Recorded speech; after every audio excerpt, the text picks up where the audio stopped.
Waalaikumsalam warahmatullahi wabarakatuh. Sehat. Pada pertemuan bulan saya sudah bagikan form komitmen untuk semua peserta. Apakah form komitmennya sudah diisi? Sudah. Kemudian apakah sudah dipraktikkan pada kehidupannya sehari-hari? Sudah. Tentang apa materi yang kita sama-sama pelajari? Masih.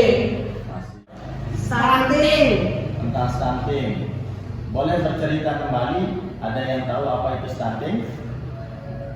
Anak memiliki tinggi berat badan tidak sesuai dengan usianya. Yang lain mungkin? Gizi buruk. Anak yang mengalami gizi buruk. Ya, itu yang disebut dengan stunting. Kemudian pada pertemuan sebelumnya juga saya sudah bagikan form janji, form tabel janji itu apa sudah diisi? Sudah. Sudah. Kemudian kira-kira ada kendala atau hambatan yang dihadapi? Ada. Bisa diceritakan mungkin, Ibu Naja? Kadang masyarakat malu untuk menyampaikan kalau ada anggota keluarganya atau anaknya yang mengalami stunting atau gizi buruk. Pertemuan kali ini kita akan sama-sama belajar tentang bagaimana ibu hamil bisa mengakses informasi tentang kehamilan dan layanan yang tepat tentang kehamilan itu sendiri.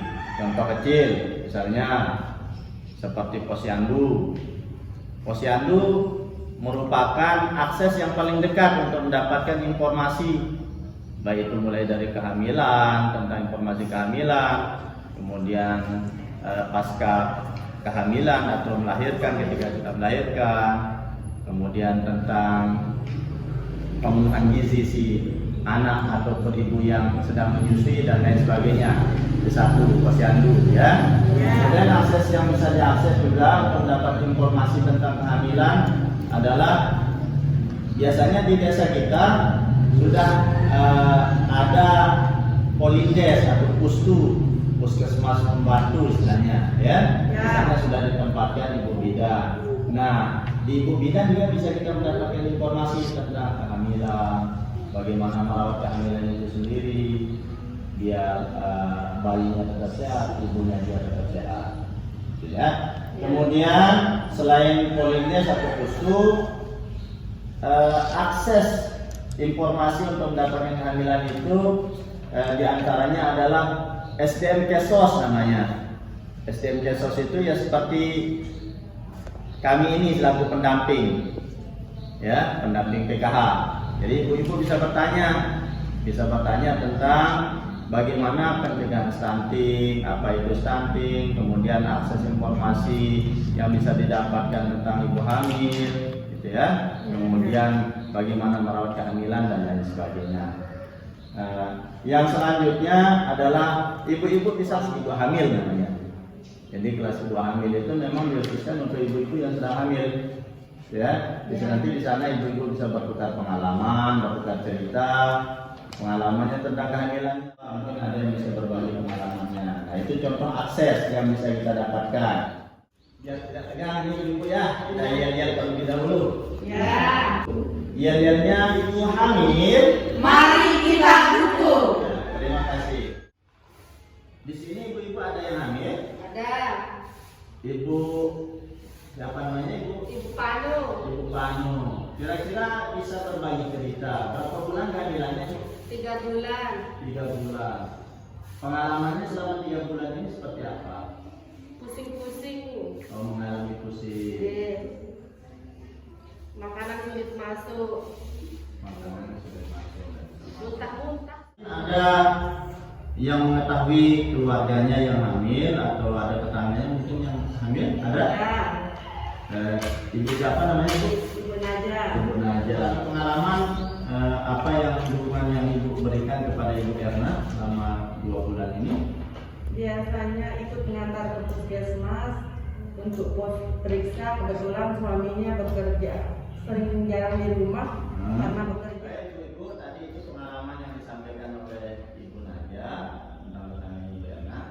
Mungkin ibu-ibu yang lain ada yang akan berbagi pengalaman juga? Tidak. Ada. Terima kasih.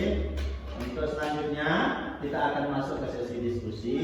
Nanti saya akan membagi menjadi 2 kelompok ya Ibu ya. Ya. Nanti yang di sebelah kiri saya, nanti ini kelompoknya Ibu Naja.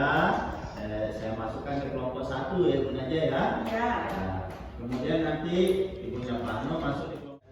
Ketika kita berdiskusi tersebut, ini ada 2 materi yang akan kita sama-sama diskusikan. Nanti kelompok 1 akan mendapatkan materi apa yang dilakukan ketika ada anggota keluarga yang sedang hamil. Ya, jelas Ibu Naja? Nah, Kemudian kelompok 2, apa yang dilakukan ketika ada ibu hamil di tengah masyarakatnya. Itu nanti masuk di kelompoknya Ibu Panu ya. Kelompok 2. Nah, ya, silakan.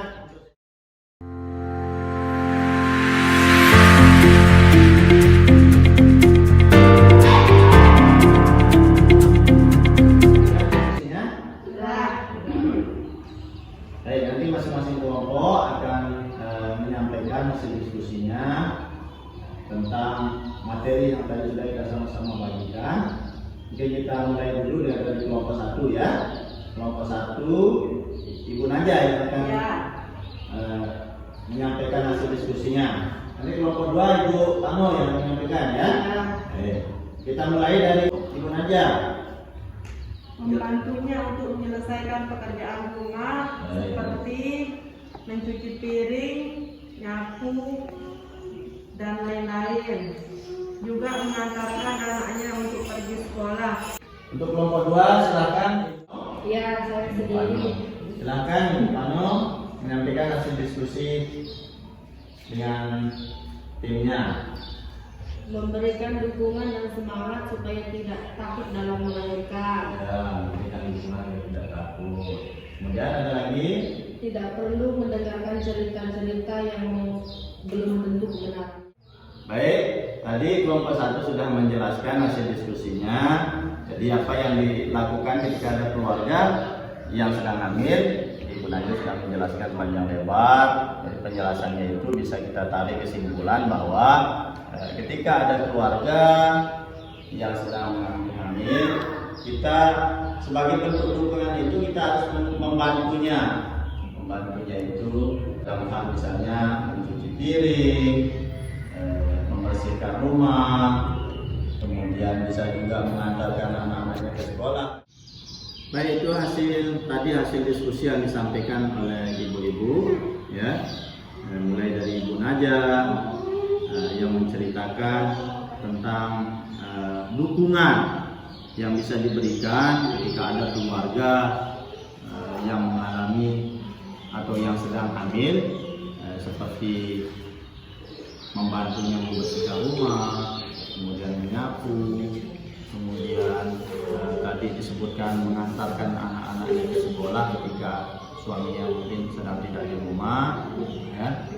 Dan banyak lagi hal-hal atau dukungan-dukungan yang bisa diberikan ketika ada ibu hamil di tengah-tengah keluarga. Kemudian tadi disampaikan juga oleh Ibu Pano bahwa ibu hamil tidak perlu percaya tentang mitos-mitos yang berkaitan dengan kehamilan itu sendiri. Ya, lebih baik informasi tentang kehamilan itu bisa diakses atau ditanyakan langsung kepada ibu bidan atau ketika posyandu mungkin ya, atau ketika berkunjung ke puskesmas atau layanan kesehatan. Baiklah ibu-ibu, untuk mengakhiri pertemuan kelompok kita pada kesempatan kali ini, kita akan sama-sama menyampaikan pesan kunci pada materi pertemuan kita kali ini. Ya, pesan kuncinya itu adalah perlu memberikan dukungan kepada ibu hamil